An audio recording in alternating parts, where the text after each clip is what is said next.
आजिर जो कार्यक्रम रही आपण मैंने भी जानी आमर भारतर यशस्वी प्रधानमंत्री जो नरेंद्र मोदी सार आह्वान क्रमे ओडिशार मान्यवर मुख्यमंत्री जो मोहन चरण माझी सार आह्वान क्रमे ओडिशा रे आज 75 लक्ष गोटे दिन में 75 लक्ष वृक्ष लगुच ओडिशा सरकार गोटे भिन्न एक पदक्षेप जो आमर भविष्य पीढ़ीर सुरक्षा निमित्त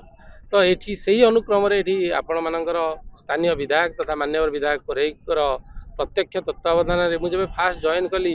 जो मान्यवर विधायक को देखा करने को आसती से मत प्रस्ताव देते कि गोटे कौन करवा सबुज बीमा केमती करवा से ही दिन ठार प्रचेषा कली दीर्घ 6-7 मास पर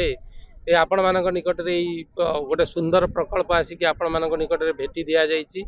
आपण मैंने जमी देखिए माने सहरांचल जो हार कल कारखाना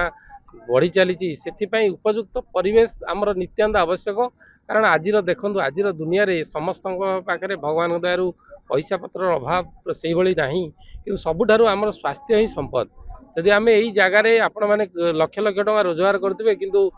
देह पा खराब जाकि सब 24 घंटा मेडिकल थे तार किसी भैल्यू अच्छी कि तो से उत्तम स्वास्थ्य उत्तम परिवेश आवश्यकता रही तो आम मान निकट जगार बहुत अभाव रही जो कल कारखाना समस्ते तो आपण मान निकट में सामाजिक तथा आर्थिक अभिवृद्धि निमंते से सब जगह अख्तियार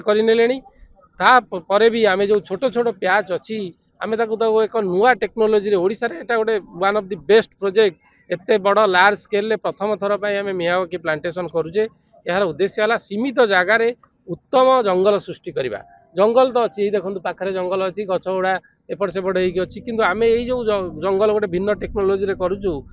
multi canopy high density multi canopy plantation तार तो कि आमर डेंसिटी पूरा घंचा घच जंगल रैनोपी गचर जो स्तर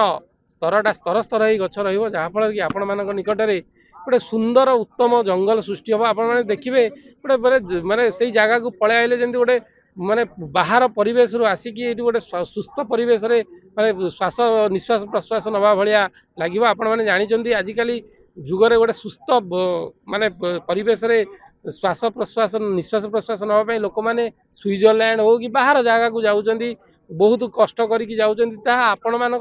सहर सन्निकट में पाइबे आपण मैंने गोटे श्वास प्रक्रिया हो कि निश्वास प्रक्रिया हो जहाँ भी आम जो इकोसिस्टम सर्विसेस अच्छी आपण मानकर बहुत मात्रा रे या द्वारा वृद्धि हम आम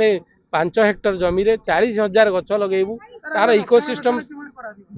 हाँ तार रक्षणाबेक्षण कथा गोटे मिनिट कहूँ 40,000 जो गछ आम रही आम 40,000 गछ लगेबू तार 3 वर्ष पर्यंत रक्षणाबेक्षण सरकार निजे करेंगे आम ये वाच एंड वार्ड दबू वाटरिंग नॉर्म दबू से सब प्रोविजन होती सब एनक्याप रु से फंड्स मीट हम 3 वर्ष पर से सेल्फ सस्टेनेबल हो से निजे निजक गछ निजे निजक पोषी पार तो आमर से किसी हम ना असुविधा हम ना 3 वर्ष पर्यंत आम तार रिपेयर मेंटेनेंस करवा 3 वर्ष पर गछ बड़ हो गले सी निजक निजे प्रतिपोषित कर कथा मुझे आसुली या जदि घंच जंगल हम आप बार्ड डाइवर्सिटी बढ़ आमर एनिमल बायोडाइवर्सिटी बढ़ तो गोटे सुस्थ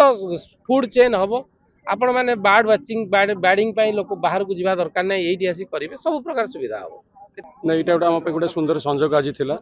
मान्यवर यशस्वी प्रधानमंत्री श्री नरेंद्र मोदी आज हूँ 75तम जन्मदिवस एवं यही जन्मदिवस राज्य सरकार तरफ मान्यवर मुख्यमंत्री श्री मोहन चरण माझी संकल्प नहीं 75 लक्ष गछ लगेगा आम ओडिशा भितर एवं ताहा आम गोटे सुंदर भेटी आकार प्रधानमंत्री को जवा जी कि दिन राति एक करी केवल माने भारत रे विकास में चाहिए किंतु वास्तव में विकासटा केवल आमर जो भौतिक विकास आम देखुचे द्वारा नुहे यही सब जिन जोटा के प्रति आम जो प्राण दिए जो वृक्ष जो आम समाज को मानव समाज तार माने प्राण तेणु से प्राण को केमी आम तार विकास करवा एवं आमर अम्लजान मात्रा केमी बढ़ेगा से यही गोटे दिन में आम राज्य सरकार तरफ 75 लक्ष गछ लगार योजना रही विभिन्न जिले में सारा ओडिशा रे सब कार्यक्रम चली आमर गोटे भल प्रयास यही गोटे जगह जो बर्तमान ठिया यही गोटे जगार बर्तमान आमर गोटे जो जापानीज टेक्नोलोजी जो प्लांटेशन रही मियावाकी प्लांटेशन से प्लांटेशन मॉडल रे यहाँ बर्तमान 2 हेक्टर एरिया रही जोटि कि आमर 2 हेक्टर रे 20,000 गछ लगे आज आम 1000 गछ लगे कार्यक्रम आम शुभारंभ देचु माननीय विधायक श्री आकाश दास नायक करकमल आज यहाँ उद्घाटन कराई तेणुक यहाँ आमर ये कलिंगनगर बासी गोटे ମାନେ